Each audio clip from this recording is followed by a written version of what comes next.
আপনাদের কি কখনো গায়ে কখনো ফোড়া হয়েছে? কার কার গায়ে ফোড়া হয়েছে বলেন হাত তুলে। আচ্ছা,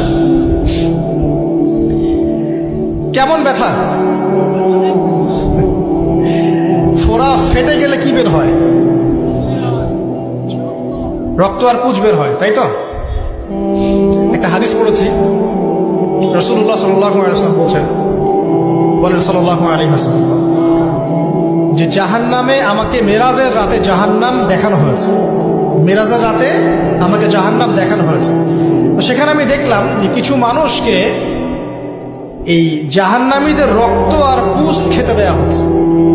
মানে আল্লাহ জানেন কেমন করে রক্ত আর পুঁজ পান করতে দেয়া হচ্ছে। কারণ জাহান্নামে পিপাসা লাগবে না, ক্ষুধা লাগবে না?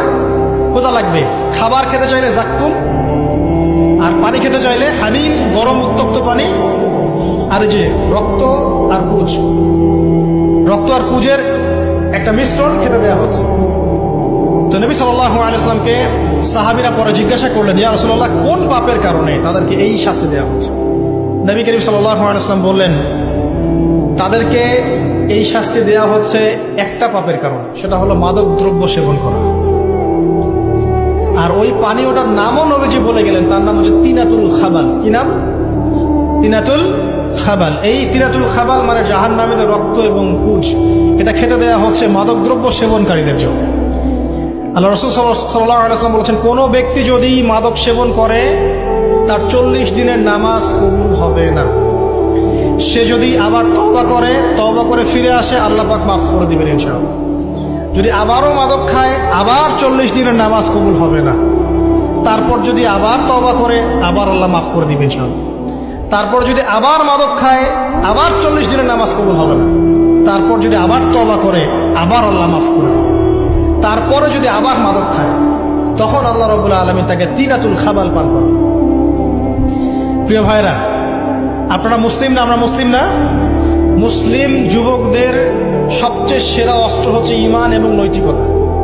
অন্যরা জাহিলিয়াতের স্রোতে ভেসে যাক, মুসলিম তরুণরা কখনো জাহিলিয়াতে যাবে না ইনশাআল্লাহ। আমার সাথে ওয়াদা করেন যে কোনো প্রকার মাদক দ্রব্যের সাথে সংশ্লিষ্ট থাকবেন না। একটা সিগারেটেও কখনো টান দিবেন না। কারণ সিগারেটটা কি? সিগারেট আপনাকে আস্তে আস্তে অন্য মাদকের দিকে নিয়ে যাবে। সিগারেট খাওয়া শিখেছিস, এখন গাঁজাও খা।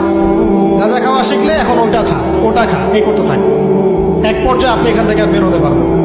এখানে আপনার দেহের ক্ষতি, আপনার মস্তিষ্কের ক্ষতি, আপনার পরিবারের ক্ষতি। এমন আপনি যদি পরবর্তীতে গিয়ে পরিবার গঠন করতে চান, আপনি সুখী পরিবারও গঠন করতে পারবেন না, কারণ ভিতর থেকে আপনি নিজেকে শেষ করে ফেলেছেন।